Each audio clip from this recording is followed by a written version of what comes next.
No? Thank you. No. Boosting our CVs at every turn. Yeah. All right. Okay, thank you. Thank you. So, which may be obvious, I'm Bill and that's Sarah. But, so we're going to talk to you today about talking. And in the time we have, we both want to make sure you come away with something. So essentially, we're going to be giving you 4 or 5 principles about public speaking, and how, and these apply to talking to students, talking to patients, talking to your colleagues, giving a presentation, giving the State of the Union, accepting an Oscar, anywhere that you'll be giving a talk, just to mention a few possibilities. So these principles apply. It's pretty simple. And I start with an image of the ears, which is, anybody have any problems identifying that? Good. Good. I would be worried if you did. Right, right. It actually is. You could sort of play with that a little bit, like, are they Obama's ears? Not intentionally. I start with ears because ears are how every talk that you will ever give differs from every paper you'll write, every paper you'll read, every article, any sort of printed text. When you read an article or your audience reads something that you write, you have sort of a lot of control over how you get the information in your head. You can underline it, you can read it 3 or 4 times, you can read one paragraph as many times as you want to figure it out, you can put it down to go look for another resource to define a term or to clarify something. You can go to the index, you can make marginal notes. You get it. You can do a lot of stuff to it, whatever is in your habit and your pattern to get printed material into your head. When you're giving a talk, your audience does not have any of those advantages. They are helpless. And in fact, if there's one of the words I would like you to remember is, oddly enough, helpless, because your audience is utterly dependent on you to get the information that you're trying to give them. They can rewind you if they're watching it in a video or something like that, but in no easy way can they stop, read it over, do more research. They surely can't make marginal notes on you. So you are put in a position where you've got to make sure you're clear. You've got to make sure that you've given them the information that you want to give them in a way that this audience, whatever your audience is, can absorb it. And I say that because, well, you know there are marked differences between when you're talking to your peers and when you're talking to patients or children or the different kinds or just lay people generally, that you have to speak differently. So the audience is really key, and their helplessness is key. So I think that comes down to 4 principles, which we keep things relatively low-tech here. First of all, have a point. Have a takeaway. Preparing a talk and preparing a paper are very similar in that they both have an introduction, they have a thesis, they have an argument or supporting material, and they have a conclusion. I mean, anything you read from an op-ed to a research paper to a speech has the same basic classic format to it, and so does what I'm talking about. So the first message is, or the second message after helplessness of the audience, is have a takeaway. Have a message. Ask yourself when you start to put together your talk or any presentation is, what's the point? What's the takeaway? What do I want my audience to walk out of the room with? And that's why I've sort of used the corporate term takeaway. you go into a meeting and you ask yourself, what am I supposed to take away from this? Or at the end of the meeting, you scratch your head and said, what was I supposed to take away from this?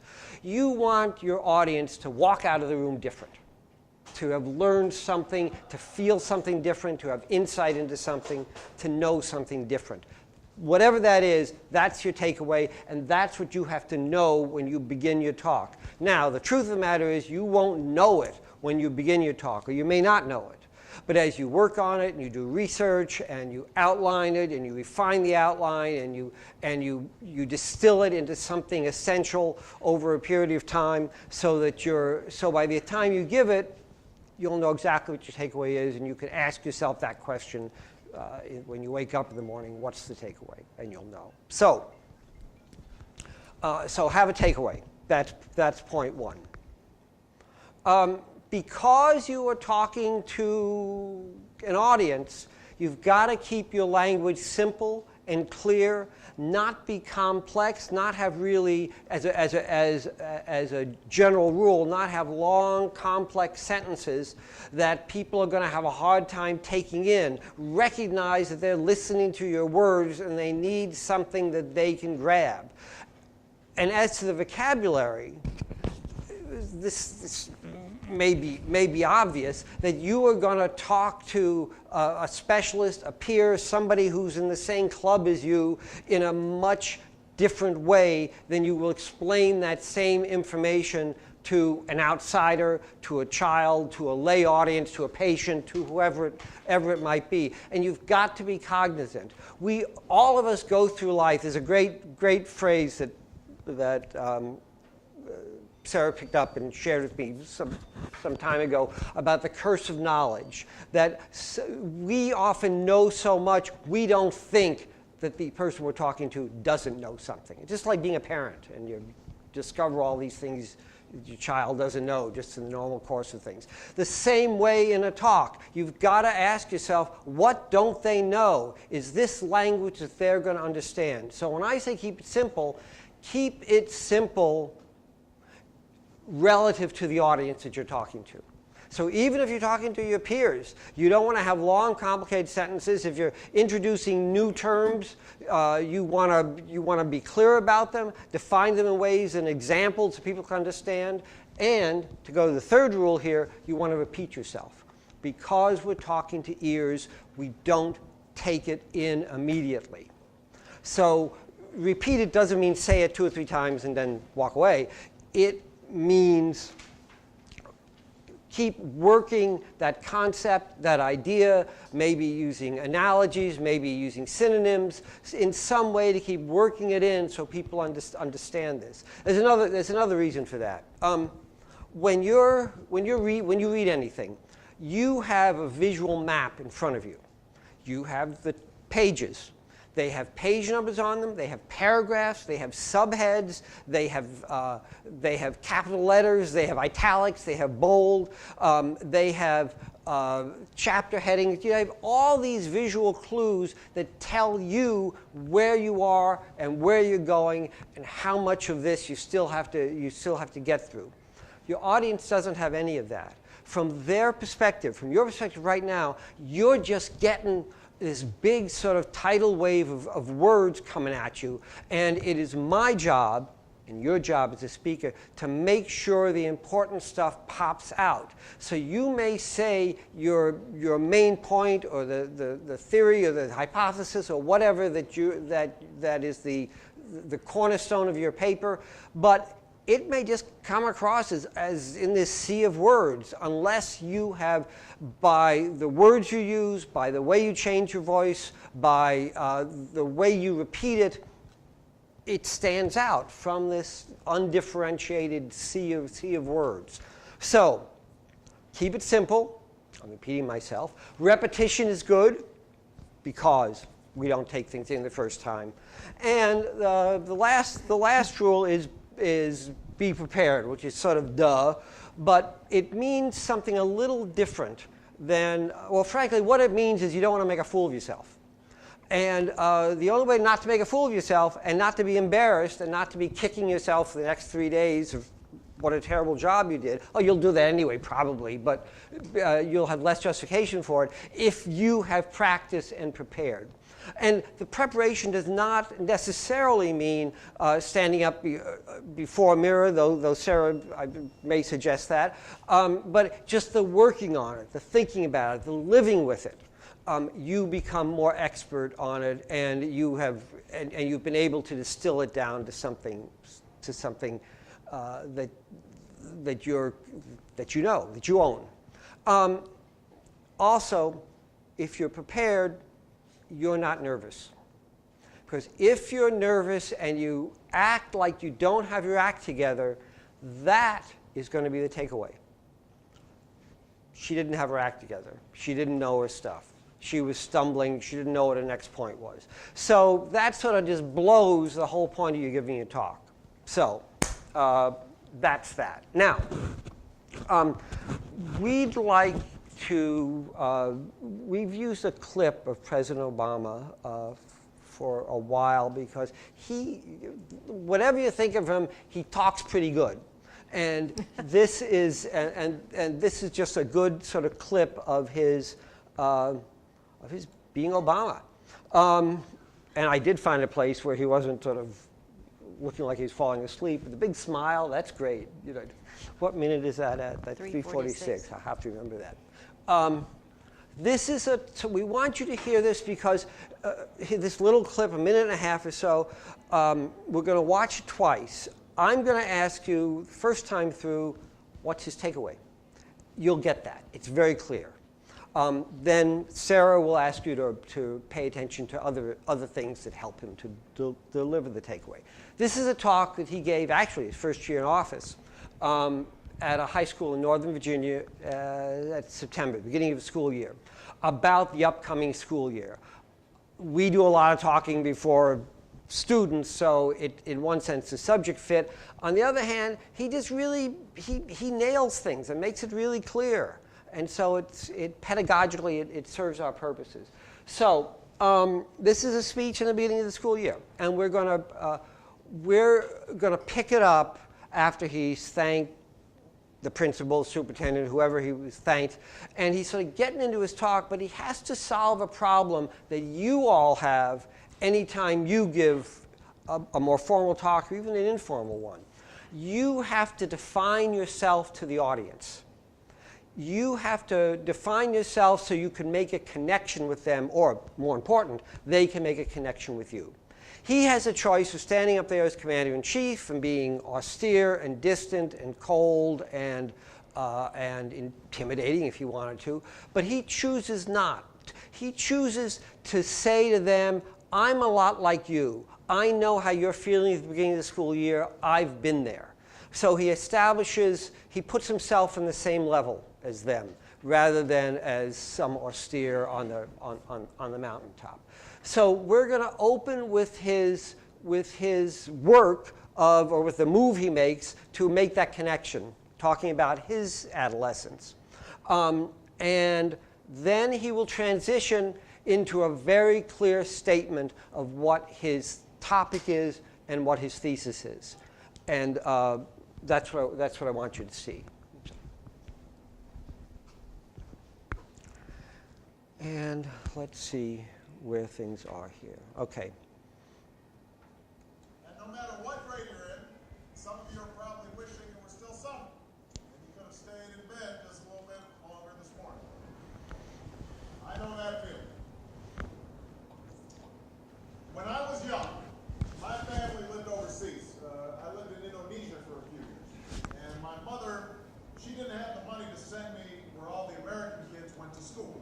But she thought it was important for me to keep up with American education. So she decided to teach me extra lessons herself, Monday through Friday. But because she had to go to work, the only time she could do it was at 4:30 in the morning. Now, as you might imagine, I wasn't too happy about getting up that early. A lot of times I'd fall asleep right there at the kitchen table. But whenever I complained, my mother would just give me one of those looks and she'd say, "This is no picnic for me either, Buster."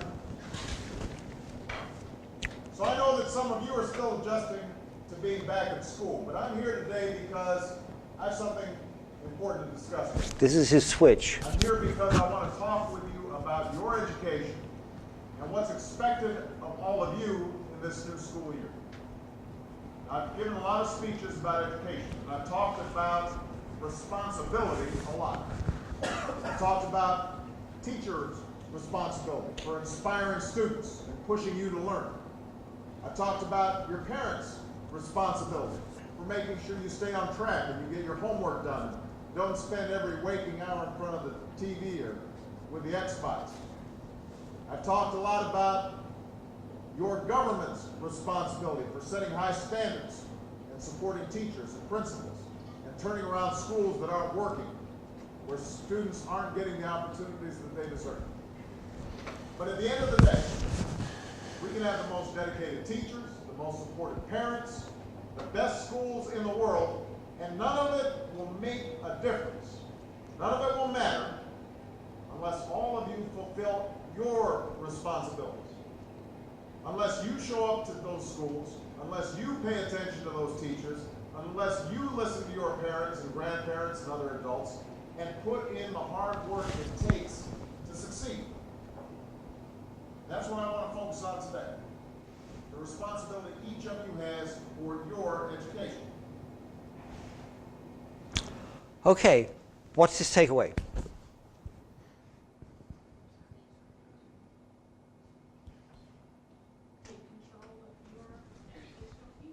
Thank you. You want to say that? Could you say it a little louder? Take control. You take control. It's your responsibility. He says in that little clip, he says the word responsibility 6 times. But you don't hear it as 6 times. You just get the message. So the takeaway, it's there, it's clear, you can't miss it, you've got that. One last thing about this. I imagine that the 4 words, my education, my future. I imagine that his speechwriting team had maybe a week to put this together or something like that. And being part of the federal government, they had an awful lot of material to draw from. But they did it, and they put this together, and they probably didn't know their takeaway right at the start, but they worked through all this stuff, refined it, threw out things, wrote drafts, wrote other drafts, kept refining it and distilling it as I've been mentioning, and eventually they were able to get this whole 19-minute talk down to 4 words. And you'll be able to do the same when you're walking across campus or whatever, and someone says right before you're giving your day before you're giving your talk, what's your talk about? You'll be able to snap that out because you will have refined it and you know it so well. Okay. So I probably should have made this clear at the beginning, but Bill's part of this exercise is to talk to you about how you put together the talk that you're going to give, and then my part is the delivery, the performance aspects. So we're going to watch this same clip a second time, and just as the first time you were paying attention to the content, the second time I'd like you to pay attention to everything else. So how does he say what he says? How does he use his body, his voice? So everything other than the content this time. For me either, Buster. So I know that some of you are still adjusting to being back in school, but I'm here today because I have something important to discuss with you. I'm here because I want to talk with you about your education and what's expected of all of you in this new school year. I've given a lot of speeches about education, and I've talked about responsibility a lot. I've talked about teachers' responsibility for inspiring students, pushing you to learn. I've talked about your parents' responsibility for making sure you stay on track and you get your homework done. Don't spend every waking hour in front of the TV or with the Xbox. I've talked a lot about your government's responsibility for setting high standards and supporting teachers and principals and turning around schools that aren't working, where students aren't getting the opportunities that they deserve. But at the end of the day, we can have the most dedicated teachers, the most supportive parents, the best schools in the world, and none of it will make a difference. None of it will matter unless all of you fulfill your responsibilities. Unless you show up to those schools, unless you pay attention to those teachers, unless you listen to your parents and grandparents and other adults, and put in the hard work it takes to succeed. That's what I want to focus on today. The responsibility each of you has for your education. Okay, so what, if anything, did you pick up the second time? Hand gestures. Did you find them controlled? Okay, good. Because I not jazz hands and yeah. So that his hand gestures, I think they're very, very deliberate and intentional. So that's one of the things that I would hope that you would take from this. Hand gesture, if you are a natural gesturer, then that's wonderful. But don't try to become one for giving a talk, because then it ends up looking sort of strange. Anything else? Yes? You didn't use notes. Well, You might have had a prompter there, but yeah. you can see it. And that makes it a whole bunch more real than when that fourth point I want to make is. Yes. Well, he does a couple of other things with his voice as well to make it sound very natural. And maybe somebody else will mention that. But he does a number of things that really help it sound as if he's just making it up in the moment. Again, which does not sound, if you're reading something out loud, it sounds like you're reading it, unless you have a very practiced voice. Something there, sir? Oh, back here, yeah. He was counting. He was counting 1, 2, 3, 4. Yeah. He I think he was confirming, like putting the levels and But again, I'm guessing you didn't find them distracting. He uses them, I think, very judiciously. And when you can use hand gestures, which you do every day, but just to think about which ones will help your message. Yes, sir, back there? Oh, well, I was going to say with that, what my initial thought was, he did that thing where you do groups of 3, and then you move on. Yeah. Yeah. And then the other thing was at the very beginning, he invited them into a discussion, like they were sitting around a cup of coffee and just talking, where, clearly it was going to be a one-way talk, but he made it sound like it was going to be. What do you think? What were some aspects that made you think that? Can you remember some specifics? That's all. He said he wanted to, he always wanted to discuss this with you, have a discussion, sit down. I don't remember exactly. Well, he used his body. I'm glad you picked up on that, because he leans down. He sort of, we're just in there talking together as friends. Exactly. And he changes the mood slightly, and then he sort of, we're just, when I was a kid, this happened to me and my mom and the table and everything. And then he sort of stands back up. But now, I got to be Mr. President again. I've got this message. But he does it very, very subtly. You feel it, you see it, you sense it, but he's not sort of making a huge deal out of it. It's just very subtle. Did you have something there? Sorry, and then. Ah, yes, eye contact. Yes, yes, yes. So a lot of folks are afraid to talk. You've probably heard this. People would rather jump out of airplanes than do public speaking. Well, I think there are a number of reasons for that. One is the sort of sea of faces. So I would encourage you, there are a couple of little free tidbits I'm going to give you today. One is, a lot of times, if you're speaking to a large group of people, a lot of speakers will talk to what I call the letter T, the people down the center, the people in the front row. If you can consciously think about talking to the letter U, the people in the perimeter, talk to those folks, and you'll automatically talk to the people that are within that. The second tip on that is to have sequential one-on-one conversations. Look at somebody, preferably if somebody's nodding or smiling, even better. But have one idea over here, great, and then talk to somebody else over there. And that way, most of us are comfortable talking to one person at a time.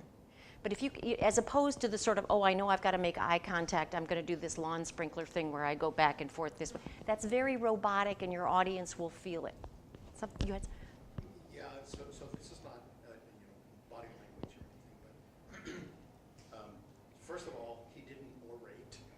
No. Right? It was Yeah. a very personable, kind of flowing, conversational kind of Yeah. talk. And he used particular vocal emphasis Mm-hmm. in his repeating of the message, in particular the word responsibility. He Yeah. did that a lot.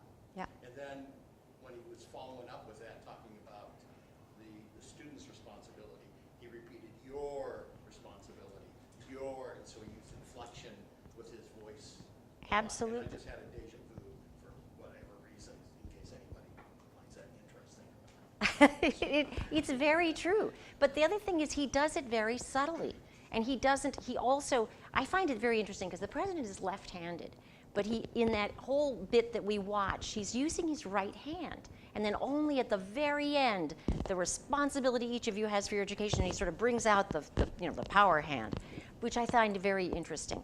But you're absolutely right. He repeats, but he also, none of you mentioned, he pauses. Now, a pause is not something that we typically think of as a tool for public speaking, but it's very powerful. And I want you to think of it as one of these, another arrow in your quiver. The president uses pauses to set up something. I've talked about responsibility a lot, and it just gives it's not something we think of for emphasis. We think of vocal emphasis. We think of responsibility, and you said orate. Well, orate is the way you use your voice. So all of these techniques are things that you do every day, but I want to remind you that these are tools for public speaking that you just need to be thinking about more deliberately. You can overuse a pause so that it gets uncomfortable. But if you use them judiciously, if you use them intentionally, then they can be a terrific, terrific tool for emphasizing that we don't always think of. Terrific, terrific. I'll see you again. So, just to reiterate, preparing a talk is exactly sort of what you do when you're writing, but you just use a different palette of tools or quiver of tools. You don't have a keyboard with all the keys that gives you to make your point. All you have, what you do have, is what we've had forever, is our body and our gestures and our voice, and that's the tools you got to draw on with this, and you do it every day. So there's nothing particularly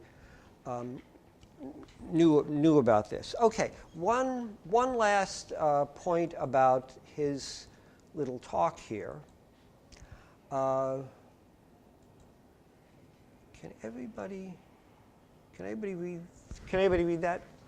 Okay, good. I mean, I know you can read it, but you can see it. This is the climactic moments of his talk. Notice no complicated words in that. The most complicated word in terms of syllables is responsibility, and that doesn't really qualify as a big mouth-filling word. The other thing is, I said no long, complicated sentences. He uses a long, complicated sentence. It starts at but and ends at succeed. That's one sentence, but you do not experience it like that because of pauses, because of the way he changes his voice, his inflection, his tone, his emphasis. Actually, the repetition of words, and less and less and less, is a rhetorical device, actually has a name, anaphora, for emphasizing something and for making something sort of pop out from that ocean. So he does all these, uses all these verbal and physical skills to make this stuff pop out. And in fact, he even builds in a little bit of drama to this whole thing. This is not throat-clutching drama, but but at the end of the day is sort of it's a cliche, it's a phrase we've all been using the last several years, and we all expect it to end, to be wrapped up, with some closure. But at the end of the day, he took the job. At the end of the day, they moved to Paris. Whatever it might be, something just closes it off. He doesn't do that.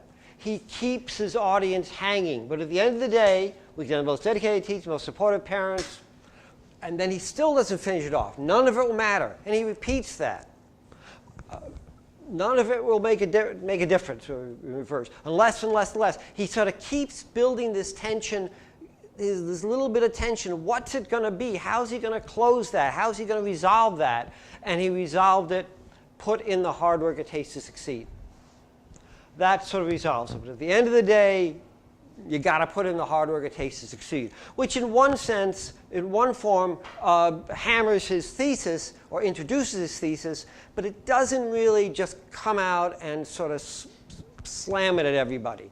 And he does that down here, the responsibility each of you has for your education. So this sort of builds up to the thesis statement, the responsibility each of you has for your education, to his takeaway. So that just captures it. There's the whole talk right there, and everything else is supporting an elaboration on that.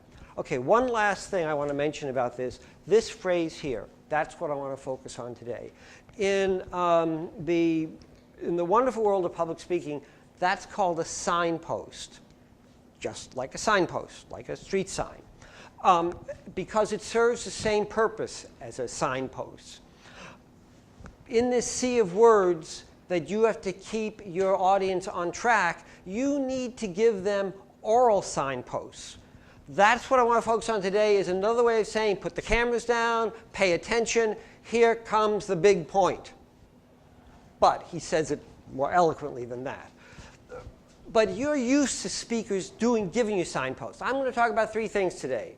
And you mentioned earlier my 4th point, my first, second. Each of those are signposts. They preview what's coming, or they summarize what's just been going on, and it sort of sets the audience on the roadmap of this whole talk. And the big signpost in conclusion, where you know it's going to wrap up, and you know you're going to get some kind of something that ties it off and resolves the whole talk. But signposts are a necessary tool for you to keep your audience on track and knowing where you are, so they don't get lost, so they recognize what in this whole sea of words. Okay, I think that's that. So should we talk about? Do you want to talk about PowerPoint for a little bit? Okay. You guys have all. I know this is hard to believe, but you've all been punished at some point in your life by having to sit through a bad PowerPoint. Can we sort of share that? What are some of the things? What are some of the things that make PowerPoints bad? Say that again. Busy slides, meaning too much stuff. Okay. Keep going. We're going to other things. Busy slides. Yes. When the text on the slide and the delivery of the message by the presenter don't match. Ooh, that's good. Yes. Or they do match. Oh, they do match. Yeah. What's Yes. Yes, I won't make you do this today, but I do make students take a pledge that they will not, under any circumstances from today forward, read the words on their slides, because, of course, most of the people in their audience can already read and will read. And one other note, so theater people, this is downstage, this is upstage, because, of course, in theater history, the stage itself was on an angle, the people were sitting on the ground, so the actors who were downstage were literally down, and the actors who were upstage were literally up. So if something behind me, say my slide, takes away the attention of me, the downstage actor, I've just been upstaged. That's where the phrase comes from. If something else other than you, the anointed speaker, takes the attention away, you are being upstaged. So be mindful of where you are in space in relation to whatever you put up on a slide. okay. Yes. Other bad things. Yes. Other bad things. Presenter's style of presenting, obviously. So if it's a busy slide and on top of that, the presenter is talking in a monotonous voice and without emotion, without inflection, without pauses, you're totally lost. You don't even want to Right, exactly. Oh, so many hands. This is so great. Fonts bother me, too many fonts and stuff, it make me kind of, just me. No, it's not just you. No, it's not.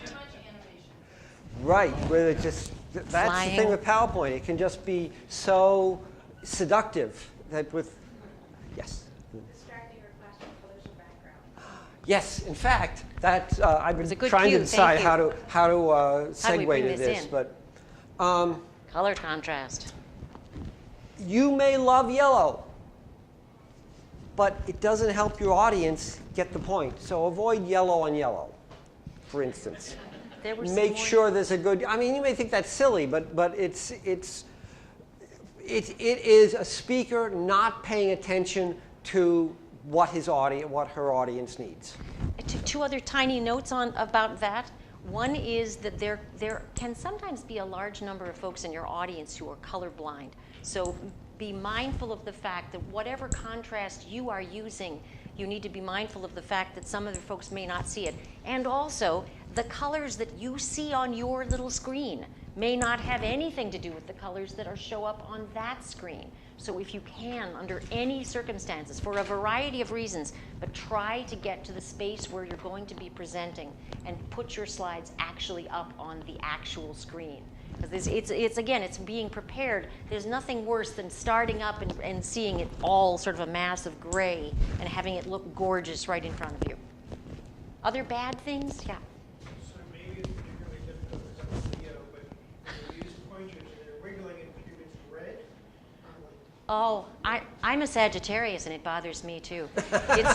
If you feel and I am highly, I love the fact of moving away, not being tethered. So I agree with pointers, but I agree with you completely. It's just distressing to your audience to see the poor speaker and all you think about is, oh my goodness, they're so nervous. And you're just watching the bouncing thing. You're not getting the message. So yes, all of these things are things to watch out for. Upstaged by a red dot. Upstaged by a red dot.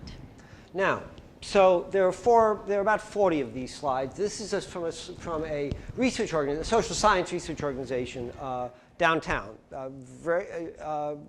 Very reputable. It's been around 100 years. Full of PhDs who believe, and you may have encountered this in your career, who believe that everything they have to say is absolutely essential and urgent, and you have to have it as part of the slideshow.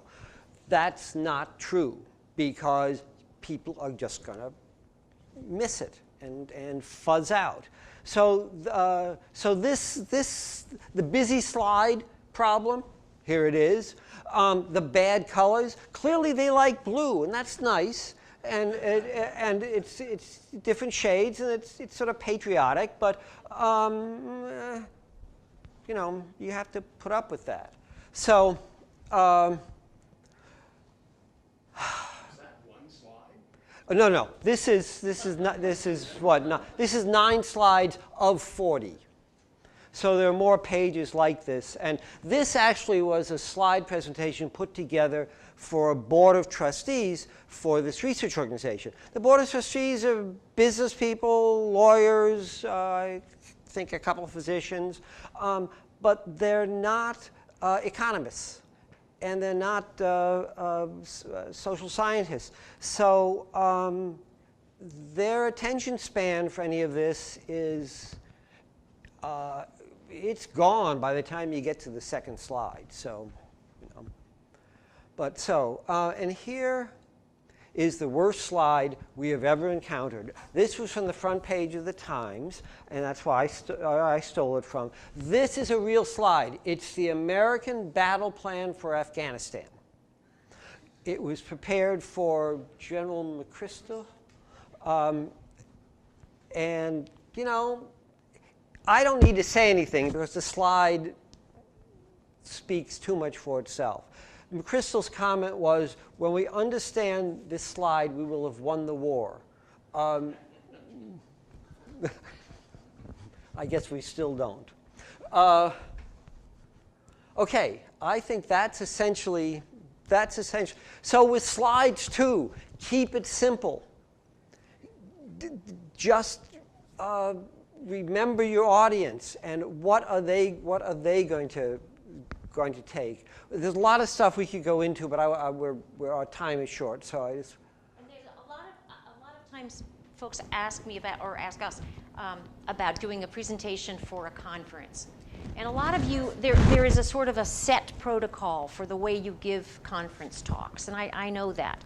And a lot of times you are required, you're encouraged, required to show your data, which I understand, I get that.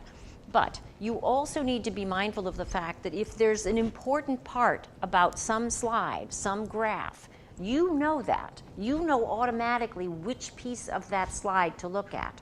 Your audience has no clue. So unless you're going to put yourself at the mercy of the little red dot, you should try to figure out a way to have a second slide, have something that blows up that pertinent piece of information to make it stand out so that your audience is not fighting. You know, you mentioned before about, you know, the slide is filled with stuff and then the person is talking. You put people in a conflict. Do I listen to you or do I read the slide? So try to be mindful always, giving your audience exactly what you want them to take away and no more. Don't overload them with stuff, because a talk is just not, if you want to give people a paper, then give them a paper. Give them a handout at the end that has your references or has the particular files or data points that you want to make. If it's too much to show in a talk, then don't give it in your talk. People confuse a presentation with a written piece of paper. If Bill and I could have written down the experience of being with you today, then we should have done that. We should have written it down, emailed it to you all, and let you good, talented, expensive people go on with your day. There's no reason to be in a room together unless you're going to have some kind of human interaction. So be mindful of that when you are using up other people's time or when they're giving you their time, to try to make it worth their while. So let me just jump in and just show this. About slides. Now this is obviously much simpler than anything you would do, but it illustrates Sarah's point.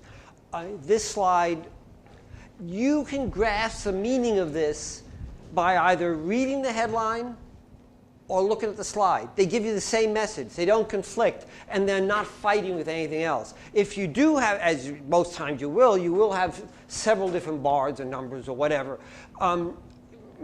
The ones you want to focus on make that sort of pop out. You know your data so well. You've lived with it. Your audience has never seen it before. So you can zero in and block out everything else. Your audience, you've got to help them do that. Okay. So in good signposting, I'm going to talk to you about 3 things in the limited time we have left. I'm going to talk to you about A, B, and C, 3 very popular letters. This is the how to speak, not what you are going to say, but the how you are going to say it. And A, B, and C, there's some research that would suggest that if you put an image and words on the same slide, your audience may remember it longer, because we process images and words on opposite sides of the brain. Another little tidbit, this is for those of you who teach, if you use a font that has a serif, that has the little, little extra bits to it, like Garamond or Times New Roman, it takes the eye longer to scan those words than it does for a sans serif, that is to say, without serif. So if you're using a clean font, your audience can look at it quickly and scan it, but they may not remember it as long. If you're teaching, I would recommend using a font with a serif, just because the eye lingers longer. So A, B, and C, more complicated than it may seem. A, audience. A is for audience, but it's also awareness. Who are they, as Bill said at the very beginning? Who are they? What do they know? What do they already know? What would be useful for them? And you of course are going to you do speak already, I'm sure, to different audiences, students, to fellow colleagues, to boards of the hospitals, whoever you are talking to, they're going to be a different audience, and you need to think about the different audience with with every presentation that you make. Body language. So it depends who you ask, but there is some. It depends. There's a famous study by a guy named Albert Mehrabian, which posited that up to 70% of the messages that we are receiving from each other are from the body language. Not something like 7% are the words, and the other is for your voice and vocal tone. So body language, when we are interacting with each other, we make decisions very, very quickly. Have any of you read Blink, Malcolm Gladwell's book? Well, he tells a story. There's a Harvard professor named Nalini Ambady, who did a very well-known study called Thin Slices. It was her PhD work with Robert Rosenthal, psychology professor at Harvard. She wanted to study the nonverbal aspects of teachers, of professors. So she took videos of them, and she had about 45 seconds of videos, but she didn't want anybody else in the frame, so she cut them. And then she found that, in fact, well, you know, there were other students in the frame, there were things going on, so she had to cut them back down to 30 seconds. And she went back to her PI and she said, Professor Rosenthal, I can't do this. They're too short. They're 30 seconds long. How is anybody gonna tell me anything? So what she wanted people to do, she wanted volunteers to look at these 30-second clips of professors teaching. She wanted to study the nonverbal aspects, so there was no sound. And she didn't want anybody else in the frame. And she wanted people to rate these professors on 15 points. And some of them were personality. Some of them, do you think this person is kind? Do you think they're thoughtful? Do you think they're a good teacher? Do you think they're fair? All these things that you would think, my goodness, there's no way somebody could watch a 30-second clip. But what she found was that not only could strangers, volunteers, watch a 30-second clip and have them correlate really highly with student evaluations with students that had been in the professors' classrooms for a semester. She cut them down to 7 seconds. She cut them down to 5 seconds. She cut them down to 3 seconds. And they still correlated incredibly highly with students who'd been in the classroom for an entire semester. When we make first impressions, they happen very quickly. So one of the, well, just because Nicole asked for it, I will in fact do some of my voices. So if I walked in and said, hello, Dr. Sarah de Swart, I'm here to talk to you all about presentations, you'd think, gosh, she must be brilliant, she's British. Because we do tend to think that. But if I talk to y'all, my mom is actually from Dallas, so if I talk to y'all, hey y'all, I'm here to talk to you about public speaking, you maybe think maybe my IQ had just dropped, which is not very nice at all, because people from the South, and I do apologize if any of y'all are from the South, but I'm actually from New Jersey, so if I said, hey yous, I'm Sarah, I'm here to talk to you about doing public speaking, you would have thought, you know, what is she, how can this person possibly be to listen to that voice, for heaven's sake? But it's, you know, but it's, and actually I was brought up in Australia. In Australia, this is another little tip to think of. In Australia, people tend to go up. It's called upspeak at the ends of the sentences, as if everything's a question, hello. And a lot of young speakers will do this as well, and it's quite a nice sort of cozy thing. It means, are you with me? Is everyone listening? But it gets to be really annoying if you have one of those little vocal tics. Another little vocal tic to watch out for is right. My brother, my sweet brother, has to add the word right at the end of every phrase, right? And it's a really kind of, again, it's welcoming, right? But it's also really annoying, right? So if you find you are one of those people who has either a distracting vocal tic, perhaps a little physical tic, perhaps a little gesture that you're unaware of, that you possibly may be repeating while you're speaking, you want to become aware of these things if you can. A lot of folks I get to watch a lot of professors on campus. We have a lot of hand washers, what I call the Lady Macbeth effect. We have a lot of people who start doing sort of a line dance with their hands in their pockets. We have a lot of folks who seem to feel very powerful, although I'll get to that in a moment. So I want you to become aware. A is for audience, but it's also awareness. Become aware. Have yourselves videotaped. Take a videotape of yourself with your laptop, with your phone, whatever it is. See how you look. It can be frightening, but it can also be illuminating. And you should see what your audience is seeing. It's very, very helpful. So I highly encourage you. Body language. We interpret, if the body language and the message are in conflict, we believe the body language. If I tell my sister, I love your haircut, she's not going to believe the content. If I tell my husband, I'm fine, he's not going to believe the words, he's going to believe the way that I say it. So be careful of the way you say things as opposed to the content. Your audience will believe the way you say it. This is a closed body posture. as she is crossing her arms. We interpret a closed body posture as a closed person, not just closed body posture. If you turn your back to your audience, if you have a physical barrier, yes, it's safe back here, you can duck if people throw things, but it is much more vulnerable and open to speak to your audience with no barriers between. Keep in mind proxemics, the study of where you are in space. There was a study at Rainbow a few years ago where they timed how long the physicians were in the rooms, the patient's rooms, talking to either the patient or the patient's parents. If the physician were at eye level or closer to eye level, the families thought the physician were in the room longer. This is, and forgive me, sir, this is a power position.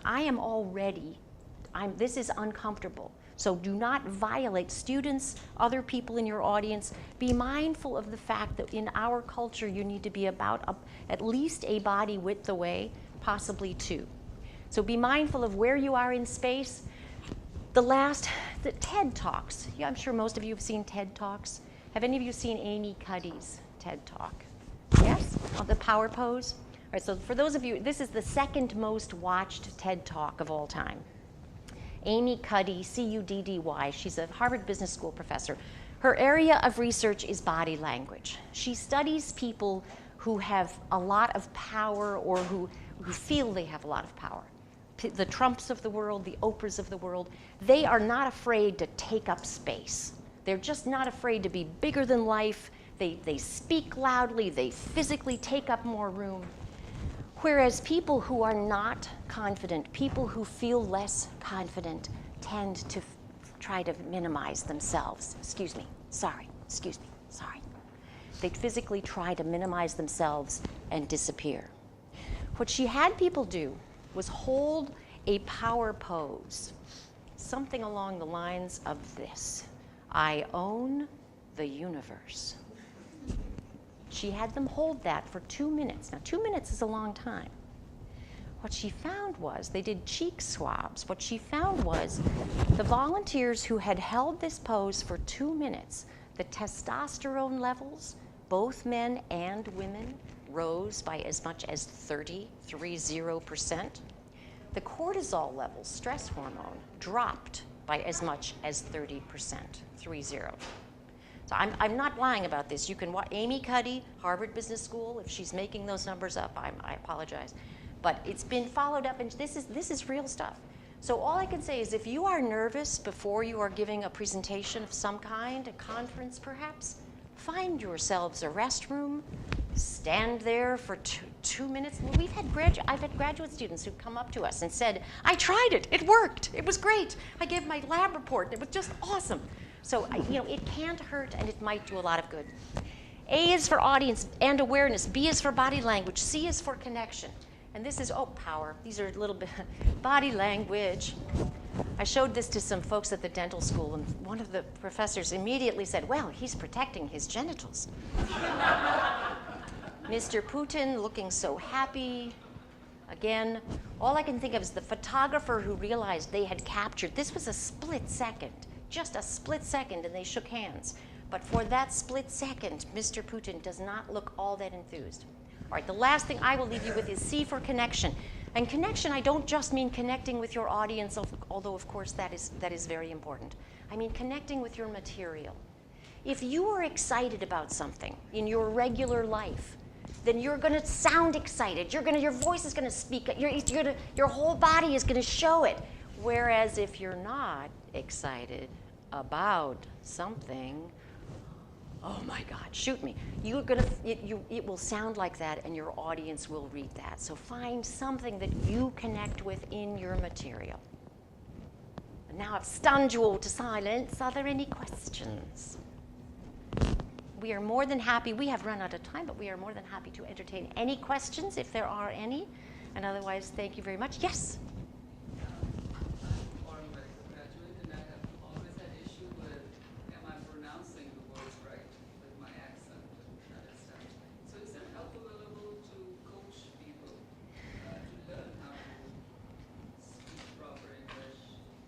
At the moment, for faculty, I am it. For I'm sorry. The question. Repeat the question. Is there? Sorry. No, I was just getting coaching from my projector here. The question was: is for a non-native English speaker, is there help available on campus to practice English pronunciation? Well, several things. At the moment, I am it. For accent reduction, I am the only person that does it for free on campus, but it's anyway, you can reach me through USite, but I'm only able to work with a couple of people a semester because it does take a lot of time. At the Hearing and Speech Center, which is also part of CASE, there are classes, that there are people who will work with you, but there's a fee associated with that. But I'm trying to get, for students, there are all kinds of things. There are peer-to-peer conversations, there's language partners, there are a whole bunch of things. So I'm trying to see if we can stretch those to faculty as well.